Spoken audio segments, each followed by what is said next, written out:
Boa noite a todos, que a paz de Jesus esteja com todos nós e que a espiritualidade amiga possa fazer com que nós saiamos daqui melhor do que nós entramos. A passagem está em Mateus capítulo 5, versículo 13. Os discípulos são o sal da terra e a luz do mundo. Mas nós vamos ficar só com o sal da terra mesmo, que fala assim: vós sois o sal da terra, e se o sal for insípido, com que se há de salgar? Para nada mais presta, senão para se lançar fora e ser pisado pelos homens. A passagem, ela é muito rica. Eu até anotei algumas referências sobre isso, mas que a gente tem que debruçar um pouquinho sobre isso para a gente entender. Todos nós não temos aqueles momentos em que parece que a nossa vida não está tendo muita utilidade. Não tem aquelas situações em que a gente é, de certa forma, descartado na vida. E você vai se sentindo assim: qual que é a minha utilidade? O que eu estou fazendo aqui? Para que eu sirvo? Muitas das vezes é como se nós falhássemos naquilo que nós viemos fazer. É como se o sal ele se tornasse insípido. Paulo de Tarso, gente, a obra Paulo e Estevão, ela traz esses personagens que mostram para nós uma figura extraordinária. O cara, ele tinha uma estrutura espiritual invejável. Se a gente for olhar Saulo, apenas a figura de Saulo com seus 30 anos de idade, nós vamos ver um homem viril, nós vamos ver um cara capaz, que tinha uma força de vontade extraordinária, decidido, resolvido, determinado, bem nascido, com uma inteligência fulgurante, uma comunicação de encantar, um corpo atlético, falava vários idiomas, ou seja, ele estudou bem, foi bem formado, bem nascido, filho de um arquicomerciante muito forte, estudou na melhor escola grega da época, tinha 3 universidades, no mundo esse homem fez a melhor, e filho do povo eleito, ou seja, os escolhidos. E ele então começa a sua vida e ele vai fazendo um alvoroço aqui na terra, principalmente chamando a atenção das pessoas, porque ele não se apagava, não tinha como viver perto dele sem notar quem ele era. E ele era a esperança do povo judeu, ele era a esperança de todos os maiorais, inclusive Anás e Caifás, que eram sogro e genro, sumo sacerdote, que iam se alternando no mando político religioso de Jerusalém. Esse era Saulo. E assim que ele ouve notícias de Jesus, porque como juiz, um estudante, um aspirante a assumir um posto de rabino, ele então teve contato com o processo e ficou sabendo que aquele ser que estava pregando uma nova doutrina, que era comum na época de Jesus, foi crucificado entre 2 ladrões como um revolucionário comum. Era a primeira notícia que ele tinha de Jesus. Depois ele passou a ter notícia de que os seguidores desse Jesus estavam fazendo um alvoroço, cara.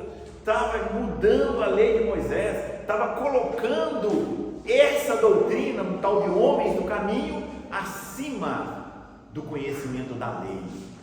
Ele não se deixou intimidar, foi ver o que era, e ao identificar, ele sentiu que aquilo tinha uma certa lógica, mas ao mesmo tempo estava contra a sua formação, a sua cultura, aquilo que ele havia aprendido. Então ele começa a perseguir, mandando o seu primeiro, um dos pregadores favoritos, ao apedrejamento.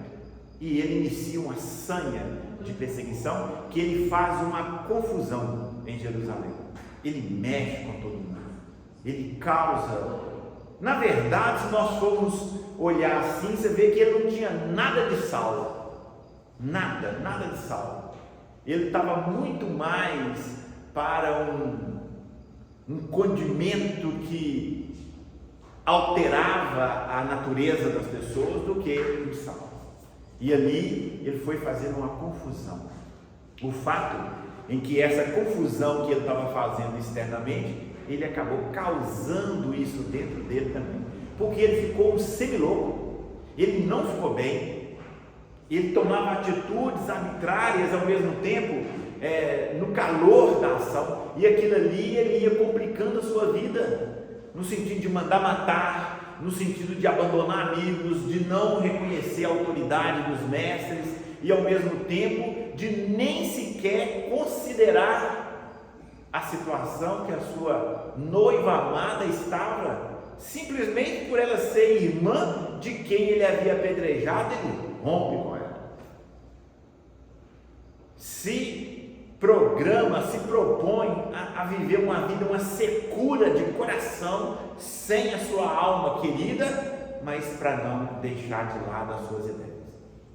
E aí ele fica desequilibrado, sem equilíbrio nenhum, até, que não vou narrar a cena, mas ele então encontra com Jesus. Na verdade, ele havia encontrado com Jesus já umas 3 formas ou 4, mas não soube, não quis, e aí veio uma intervenção do mundo espiritual direta. Aqui merece uma palma, sabe por quê? E fala assim, cara, mas assim, Jesus aparecer para um criminoso, Jesus aparecer para quem estava fazendo um alvoroço aqui na terra, Jesus aparecer para quem está matando, quem está perseguindo. Olha, pensa para vocês verem, você já pararam a pensar nisso? Em chamar a atenção do espírito superior pelo lado negativo, não é isso? Não tem sentido, não tem isso. A diferença, o que eu pego hoje, o que eu consigo assimilar, é que é o que está escrito lá mesmo, é o que o Cristo disse, e está escrito, que ele era o vaso, Saulo era o vaso escolhido, e que mesmo estando equivocado, ele tinha valores. Ele tinha valores. Tem uma amiga nossa aqui que ela fala que ela custou a gostar de Saulo, custou. Ela, na hora em que o Saulo, depois que se converteu, se tornou Paulo, ela se deliciava com os apedrejamentos que ele tomava. Ela se deliciava em ver ele preso. Olha para você ver que ela captou a mágoa, ela ficou chateada com o Paulo matar, com o Paulo perseguir, trucidar, e aí depois que ele estava sofrendo, ou seja, o quanto ele devia pagava, certamente ela foi um daqueles obsessores que causou isso lá, porque hoje ela se deliciando com isso, não, esse cara não podia, não, eu torcia para ele sofrer, ele tem que sofrer pouco. E ele foi apedrejado, acho que parece que foi 3 vezes, sofreu 2 naufrágios, 3 coros de vara, foi preso ela direto, e para ela ele foi pouco ainda. Eu falei, gente, essa mulher sofreu na mão desse homem, lógico que não, para ela guardar essa sensação, porque você lê a obra, você vê, você fica torcendo para ele acertar, para o Cristo vingar e ele conseguir vencer, não é isso? Todos nós, ela não, ela ficava ali. Ou seja, ele tinha seus valores, ele era sincero, ele vivia aquilo que ele acreditava, não era qualquer um não, e ele soube se moldar. Olha, ele não tinha vícios, ele não era beberrão, ele não era tomar vinho, ficar, não, nada disso, ele era casto, um homem bonito, corpo atlético, rico, o mulherio que, na verdade, sempre fomos os mesmos em qualquer época, o ser humano, e com ele disputava, as mulheres queriam, e ele conseguia se livrar e se guardava para um momento especial, coisa que na nossa cultura e sociedade do Brasil dá esquecido. É raro você ver uma alma fazer isso, né? Raro. Eu acho que a única que tentou mais ou menos nos últimos tempos foi eu, querendo ser casto, né? Querendo servir a Deus, não namorando, não fazendo, mas também não arrumar ninguém. Mas o fato é que ali ia, né, tentando, até que apareceu e não deu conta. Mas o fato é que é raro ver isso. E essa alma, ela tinha os seus valores, ela estava equivocada. Ela precisava de uma referência maior, apesar que ele teve um tal de Gesiel, Estevão, uma alma que soube tocar o coração. Mesmo assim, ele não deixou se arrefecer, aquilo recrudesceu nele aquela mágoa, aquela insatisfação, porque era a busca dele, ele tinha um propósito, ele queria, ele tinha uma meta, olha, submeter Roma e apenas ao jugo do Deus único. Era um projeto grandioso, porque Roma era poderosa e Atenas era sábia, e ele, com o conhecimento do Deus único, ele queria fazer essas duas nações ajoelhar aos pés do judaísmo. Não era pouca coisa, não era, e ele lá ia, só que ele topou com Cristo, que certamente veio para auxiliá-lo. Ele não entendeu e começou a perseguir Jesus na pessoa dos seus seguidores. Fez um horroroso, uma confusão que ele também não teve tranquilidade. Cristo lhe aparece devido a essa entrega dele, devido a essa busca dele. Difícil da gente entender isso, mas hoje no meio religioso em que a gente aprende que tem que ser bom, a gente tem que ser manso, que nós temos que ser isso, nós não conseguimos entender isso. Mas olha a preferência de Jesus para com aquela alma que estava equivocada, que estava matando, que era bruta, que nunca tinha sequer pegado uma criança no colo porque era inferior e nem dado atenção aos pobres. Não dava. Na verdade, ele pertencia a nada da sociedade de Jerusalém na época, a nada. Rico, poderoso e bonito. E Jesus toma essa atitude ímpar, diferenciada de aparecer a Saulo, mas por causa de que ele não olha isso, ele olha na verdade lá dentro de nós. Então veja bem que quebra muita coisa nossa, mas tem que quebrar mesmo, porque tem hora que nós temos muitas estruturas falsas, estruturas que muitas das vezes vai demorar reencarnações, mesmo nós sendo religiosos, para quebrar isso dentro de nós. Difícil. E olha que Saulo e Jesus aparece a Saulo. Aparece. E no entanto apareceu na hora. Aquela alma mostrou para que veio. Na hora. Não pensou duas vezes. Assim que ele identificou com quem que ele estava conversando, não conhecia, Jesus lhe aparece em pleno meio-dia, sol a pino, para não ter, ou seja, não foi na escuridão, não tinha uma névoa, não tinha nada. O sol não tinha uma nuvem, o céu não tinha uma nuvem, e uma luz maior banha os seus olhos, ele tomba do camelo, cai, e uma outra luz se forma e alguém vem caminhando em sua direção. E eles percebem, no Atos dos Apóstolos nós vamos ver como se fosse luz, mas na verdade na obra Paulo Estevão ele viu um ser, ele viu uma entidade, um espírito que caminhava em sua direção. E ali mesmo, ele cego, porque ele já estava cego, ajoelhado, chorando, sem saber porquê, ele pergunta: quem sois vós? Porque ele não conhecia, ele nem quis saber, ele queria perseguir. E a avó e aquela figura responde: eu sou Jesus. Acabou. Porque ali era real. Não era uma sensação, era uma realidade. E outra coisa, nunca houvera sentido uma força superior assim. Nunca houvera. Que nós precisamos buscar coisas que nos preencham. Nós precisamos buscar aquilo que dá sentido à nossa vida. E não se deixar abater, nem levar pela cultura que nós estamos imersos nela. Porque na verdade há muita coisa a ser percebida, muita coisa. Eu não esqueço o dia, Carvalho, que nós estávamos inaugurando a Casa do Caminho aqui num barracão aqui no fundo, cara.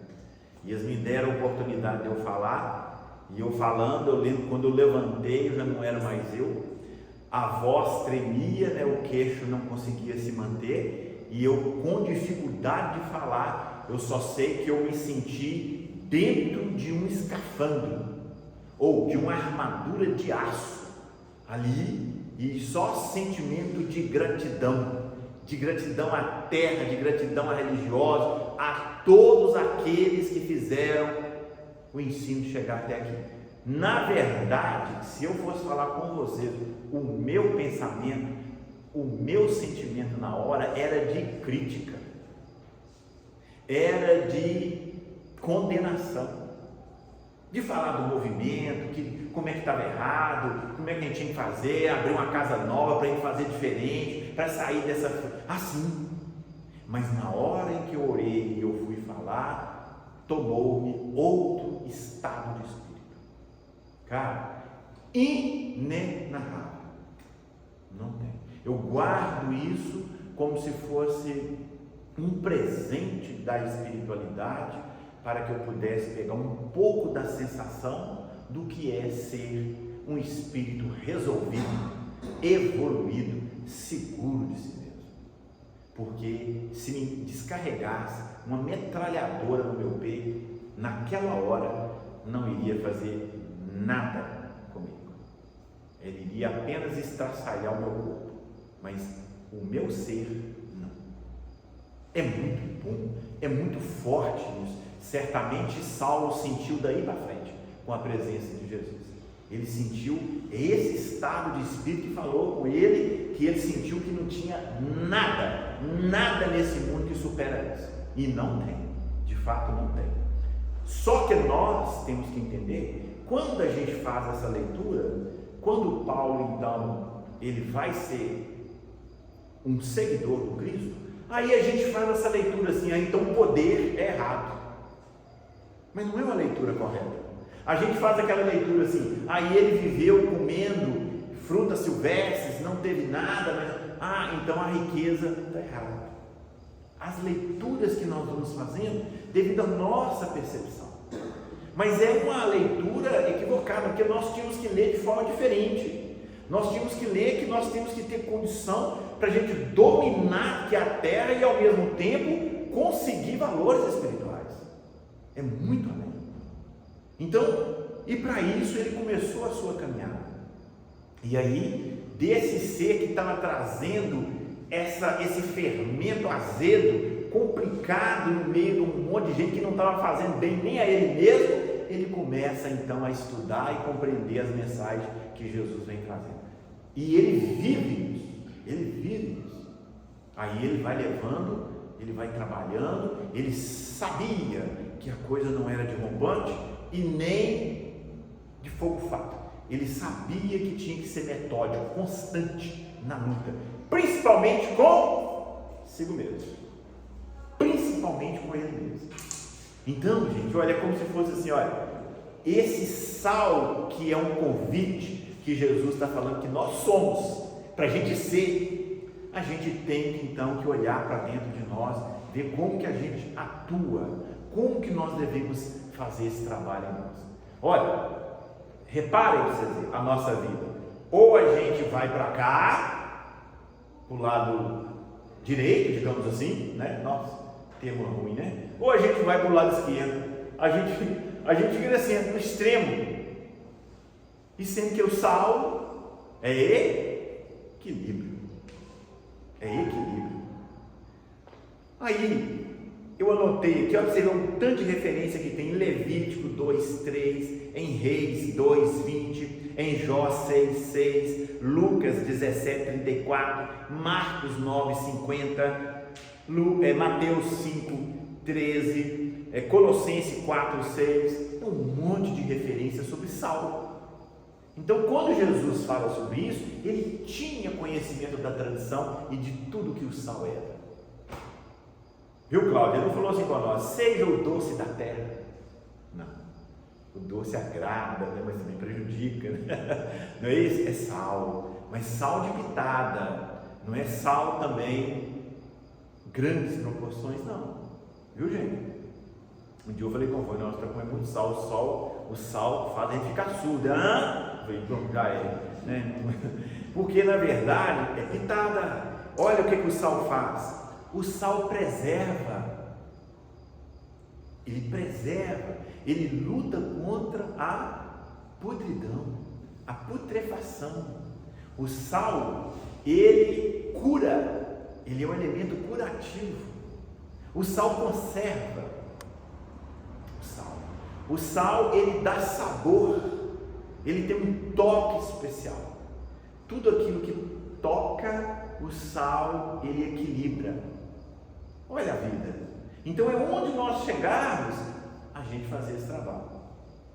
E Saulo, ou como Paulo, aonde ele chegava, ele fazia esse trabalho, mas como ele devia, ele era apedrejado, ele era encarcerado, ele era expulso dos locais. Mas, como gente, primeiramente, nós temos que ser sal. Porque se eu não for sal, nós estávamos aqui conversando domingo, né, Miguel? Aí, uma companheira nossa falou assim, não, mas me explica essa coisa, que eu tento lá em casa, eu faço isso, os meninos ninguém quer, os netos fazem isso aqui, mas não sei o que, a coisa toda. Ela começou a falar, deu aquela energia assim de inquietação, sabe? Eu falei assim, você está sendo sal ou pimenta? Porque pelo jeito que você está atuando aí, ninguém quer ficar perto de você não, e não quer mesmo. Não é sal, mesmo que você está bem, você concorda, você se sente bem com isso. Eu perguntei a ela, quando você age, quando as pessoas não fazem, quando eles não te atendem, como é que você fica? Eu fico mal. Então não é sal. Não é sal. Porque nós temos que ter equilíbrio dentro de nós. Como que eu vou levar equilíbrio em um local, sendo que eu sou desequilibrado? Hoje, eu fiquei a pensar, um dia desse, eu fui levado para a prefeitura, aí eu falei, gente, qual que é meu papel? E cara, está falando em público aqui, meu Deus, você está gravando, mas deixa eu falar para vocês aqui, olha. Mas é aquele ambiente que o setor público, todo mundo fala assim, não funciona, tem isso, aquilo, mas não sei o que, reclama, isso aqui não tem jeito, tem pessoas de 30 anos, 45 anos de prefeitura, nem, você pode desistir, ri de mim, é um sonhador, é isso aqui, mas não sei o que, mas cara, hoje eu comecei a ver lá, isso aquilo, eu converso com um, aí conversa com o outro, aí você vai chegando, mas não sei o que, você vai fazendo, você vai trabalhando, você vai mudando, vai isso, aquilo, e ninguém concorda, ninguém isso, mas não sei o que, mas aí, não, no setor que eu estava tem 1, 2, 3, 4, 5, 6, 7 pessoas lá, isso aqui, e aí dessas 7, 6 já estão pendendo para aquilo que eu falo. Uns querendo estudar, o outro já pegou aquele livro, leu ele num dia, o outro querendo lá, o outro querendo fazer isso, o outro fazendo assim, o outro mudar, o outro já melhorar. Eu falei, opa, esse daí ainda vai funcionando devagarzinho, sem perceber, as pessoas já vão, porque as conversas, gente, era só de reclamação, era aquele ambiente tóxico mesmo, pesado, cara. Chegando em casa, quase que eu tenho que tomar banho de sal, né? Para você melhorar, que a confusão danada, isso e aquilo. Aí o ambiente lá vai sendo conversa, agora no almoço, agora já é conversa aqui. O que nós podemos fazer? Como é que é, gente? Mas aqui assim, eu falei, nossa mãe, olha, o negócio lá vai melhorando. E aí eu dando um passo para trás para poder ir devagar, para as pessoas não se assustarem. Então funciona. Funciona quando a gente vibra, quando você coloca um pensamento, quando você coloca uma leitura, quando você coloca uma fala, um propósito, quando você chega e dá um bom dia e fala que vai ser e vai trabalhando. São coisas pequenas que nós vamos plantando, colocando. Com o tempo, aquelas pessoas que estão próximas, elas vão querer te seguir, elas vão mirar em você, elas vão estar ali fazendo. Hoje eu fiquei sabendo lá, igual a pessoa doente, isso, aquilo, que tem todo, ou seja, aí eu sempre falo, onde você vai, isso, aquilo, eu estaciono meu carro lá na porta da prefeitura, 6 horas da manhã, todo dia, 6 horas, e agora, esse carro dele está aqui, não, aqui, está na academia, aí eu chego lá às 8 horas, 15 para 8, ou seja, isso aqui ele usa uma pessoa doente lá, mas, e aí eu fiquei sabendo que ele está fazendo academia, cara. Eu falei, gente, olha como é que vai, não fala com ninguém, vai fazendo. Aí a pessoa já começa a tomar uma postura, já começa a chegar perto de você, já começa a querer conversar sobre aquilo, assim. Então eu quero dizer que é o toque pessoal. Quando você vai atuando, você vai fazendo devagar, aquilo aos pouquinhos. Agora imagina com uma estrutura do Paulo de Tarso. Muda o mundo. Aclimatou a flor do Evangelho a cada situação, soube ter essa grandeza, soube ceder, soube recuar, soube entender, soube compreender e ao mesmo tempo sem impor, e vai levando, vai trabalhando, vai harmonizando, é o trabalho nosso.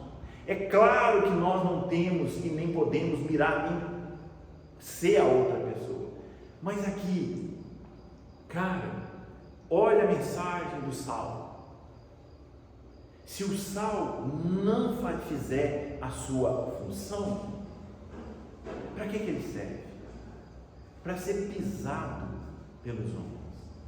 A mensagem é positiva da gente ser sal, mas cuidado da gente não ser sal. Nós não vamos servir para nada. É a mensagem. É a gente trabalhar a nossa vida inteira. E depois você chega assim, o que eu fiz? Qual que é o meu propósito? O que eu deixei? O que eu construí dentro de mim?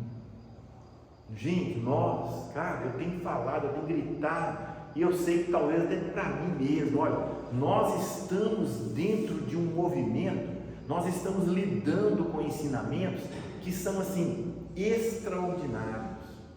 Tudo que se tem no mundo é cópia do que o Cristo disse, mas a gente precisa aplicar isso.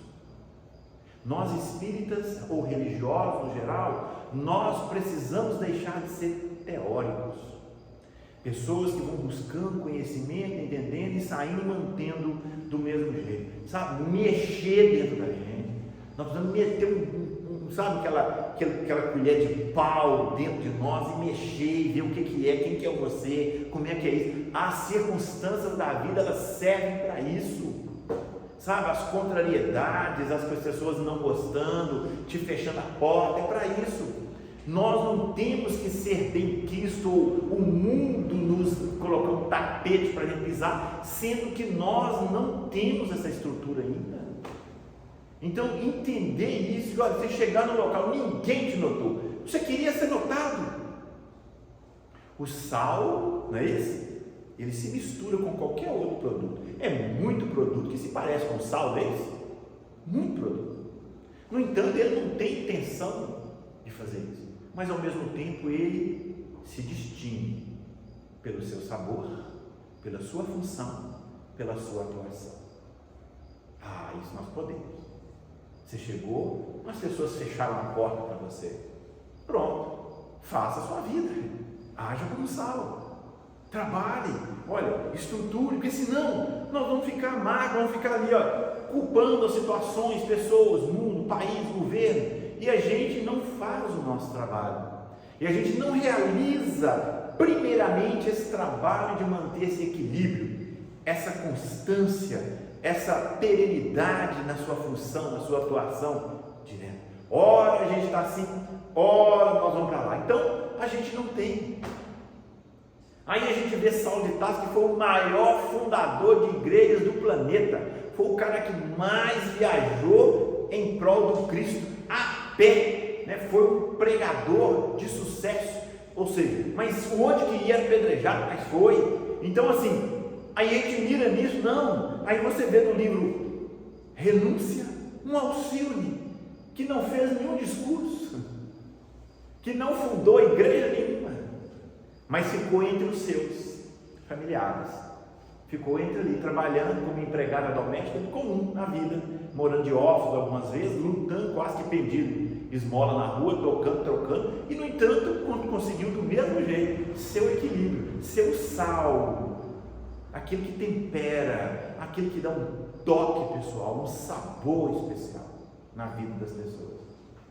É muito ruim quando a gente percebe que a pessoa, alguém, tenha uma imagem ruim da gente, que não seja real.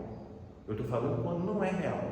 A pessoa tem uma imagem negativa, só ela ter aquele conceito em relação a você e a gente saber disso, já não nos causa bem-estar. Agora imagina se essa pessoa tiver com a razão, se de fato nós formos essa pessoa. Então não, então ser sal é você ser aquele que vai levar solução, que vai fazer com que o seu toque pessoal mexa com outras pessoas e não se deixe contaminar. Não se deixar contaminar em qualquer ambiente, em qualquer local, mas aqui, olha, fazer aquilo que nós viemos cumprir, não deixar que outros elementos tirem as nossas propriedades. Então é necessário que a gente conheça nós mesmos. Olha, sempre nós vamos bater nessa tecla: autoconhecimento, conhecimento, autocuidado, autoamor, preservação. Nós vamos precisar disso, porque senão nós vamos teorizar, ficar e esperar algo acontecer que não é realidade. Olha, tudo na vida é processo. O Paulo, ele tinha um propósito quando era Saulo, quando era Cristo ele continuava, agora já não era mais Roma e Atenas, mas sim ao mundo, ao jugo de Jesus. Mas para isso, então, eu li uma frase no livro que a gente aprende que nós temos que ter propósito, a gente tem que ter meta, a gente tem que saber aonde a gente vai, porque senão qualquer caminho serve. Mas não só isso, porque quando você tem só um propósito e não faz nada, não, você tem aí, o cara fala assim, olha, ele até fala assim, ó, esqueça o objetivo e foque no processo, no sistema. Aí eu consertei a frase dele, que eu sigo para mim, que eu acho que a minha é melhor, sabe? Eu falei assim, mantenha o propósito, mas foque no dia a dia, foque em você consertar o seu presente, o seu sistema, o seu processo, porque senão você fica também, quando você também, não é o principal, mas você tem que ter um objetivo. Quando você não tem objetivo, eu vi um senhor hoje falando, é que nem aquelas ratazanas andando naquele cilindro, você fica correndo, não sai do lugar. Você não tem propósito, você não tem objetivo. Você tem que ter objetivo, mas também você ter objetivo e não fazer nada na vida, cruzar os braços, igual o Cláudio está ali, não vai para lugar nenhum, né, Cláudio? Não tem jeito, você tem que ter propósito, mas focar no dia a dia, melhorar, acordar, respirar e olhar assim, Senhor, o que eu posso fazer hoje para melhorar? Cara, tem hora que eu falo assim, secretário, o que você pode fazer para você melhorar? Para você se sentir bem, para você crescer, para você desenvolver, para você se tornar melhor. O que? Assim, ó, andando, dirigindo, na hora, aqui, agora, o que? Oração, servir alguém, auxiliar, estudar, né? Melhorar. Nós precisamos fazer. E à medida que você vai fazendo isso consigo mesmo, você vai ali, ó, outras pessoas vão vendo, vão copiando, elas vão citando você. Não, como diz fulano, olha o jeito que pessoa, assim, aquilo, moço, não tem jeito, toca. Todos nós precisamos de direção, todos nós precisamos de alguém que mostre para nós, que fale, que dê uma referência. Nenhum de nós vamos caminhar sem ter referência. Olha o que Jesus falou ao senador Públio Lentulus na obra há 2000 anos. A partir de hoje você tem um ponto de referência na sua vida. Antes não tinha. Estevão foi o ponto de referência na vida de Saulo. Referência. Então a gente tem que mirar em alguma referência alta, boa, para a gente crescer. Eu estou falando de grandeza espiritual. E uma frase que eu vi hoje, Paulo fala assim: ande no ombro de gigantes. Você tem uma visão maior e essa pessoa vai te fazer você enxergar mais longe. Uma menina foi, eu falei isso lá, ela falou assim comigo, mas cadê gigante aqui? Né? Eu falei assim, não, mas pelo menos siga, moça, os bons conselhos de alguém, aquilo que faz sentido para vocês, sabe? Porque senão você vai só reclamar. Não é por aí. Olha, a gente pode fazer, a gente precisa se deixar tocar, a gente precisa se deixar, sabe, quando vem algo que vai nos temperar, algo que vai nos tornar melhor, nós temos que ser permeáveis.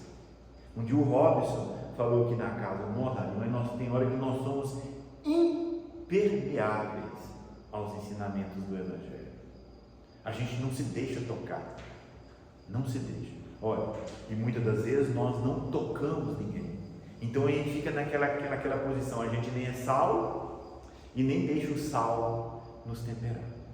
Isso é ruim para nós. Que olha, abramos os nossos corações, tenhamos um propósito de vida, queiramos servir, sabe? Queiramos ser grandes, queiramos ser melhores, não ser mesquinho ou tá na média. Que na verdade a gente está na média é ser medíocre, né? Quando você lança a palavra, não, Micael, você é medíocre demais, ele vai ficar ofendido comigo. Mas se eu falar assim, Micael, você está na média de todo mundo, ele vai achar que eu elogio. Mas na verdade é medíocre. Não, gente, nós não podemos fazer isso. Olha, a gente tem que procurar pegar, trabalhar, mudar. O que é de ruim na nossa vida? Eu vou largar isso. Não. O que eu preciso fazer? Hoje nós temos inteligência artificial, cara. Você pega aquilo ali, você pensa assim, olha, eu peguei ele assim, um dia eu falei assim com ele, olha, vai naquilo que você domina, ou pelo menos naquilo que você dedica, naquilo que você tem um certo conhecimento, porque senão ele vai falar qualquer coisa com você, você vai seguir, não é isso? Aí eu falei assim, me dá um resumo da obra Paulo Estevam. Menino, difícil você ver. Eu falei assim, isso aqui, eu ia babar com isso aqui. De Walter Pereira Franco, ia. Perfeito. Nossa. Então, não é assim. É porque consegue pegar, né, pensamentos, conceitos de todos, espíritos que postam lá, todo mundo, e aquilo ali ele faz aquela. Então, a gente precisa utilizar isso. Coloque o seu íntimo para você ver. Use bem.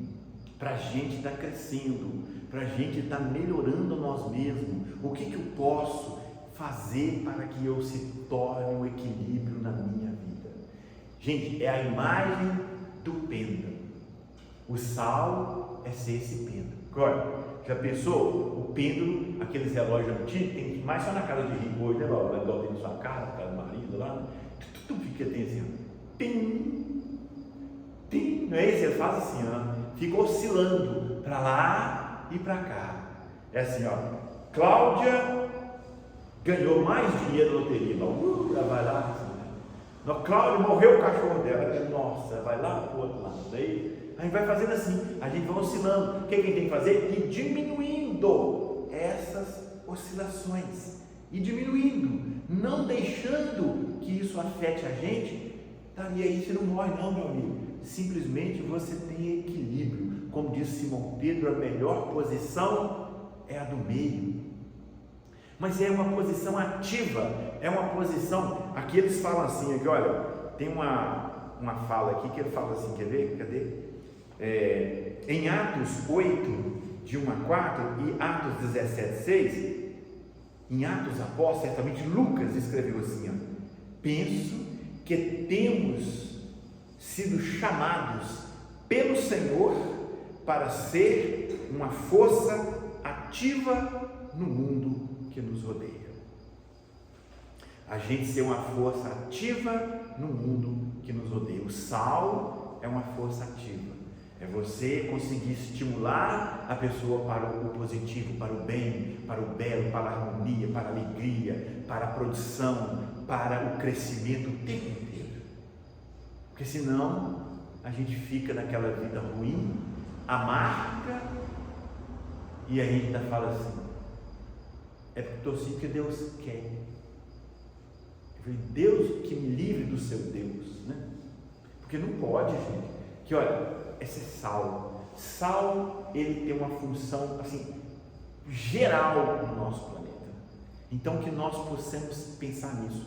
como auxílio no seu lar, ela ia sendo aquele equilíbrio, amparando, auxiliando, como um Paulo de Tarso na vida pública, como um Gesiel na dor, no sofrimento, na perseguição, no ser perseguido, seja o que for. Não é posição, não é onde a gente se encontra, não, é simplesmente como a gente enxerga a vida, como eu percebo, como eu posso mudar, como eu posso fazer. Porque, olha, nós podemos mudar a nossa vida, nós podemos alterar o roteiro do que está acontecendo. Claro assim, não tem que ser do jeito que está. Nós podemos mudar. Nós somos livres, nós temos livre arbítrio. É o que falta para eu ter essa propriedade de mudar, de alterar um alimento, de mudar o sabor da vida? É o que falta em mim. Então é trabalho interno com a gente mesmo. Nós espíritas, a gente no mundo tem assim, diabo, né? Obsessor, né? Demônio, e a gente vai usando essas forças que vão mudando. Nós espíritas temos assim, o débito, a reencarnação passada. Eu estou passando isso por causa daquilo. Não. Segundo Kardec, não. Segundo Kardec, a gente tem, claro, essa parcela, mas isso aí é 1000%. Que na verdade a esmagadora maioria da situação que nós estamos vivendo, ela é produto, resultado do que eu sou hoje, do que eu estou vivendo nessa encarnação. Então eu posso alterar isso, eu posso alterar, dependendo da minha atuação. Eu posso curar, eu posso cicatrizar, eu posso melhorar, eu posso conservar, eu posso ir muito mais adiante como sal. Depende única e exclusivamente de mim. São mensagens que o Evangelho traz. Porque depois, na sequência, ele fala que vós sois a luz do mundo.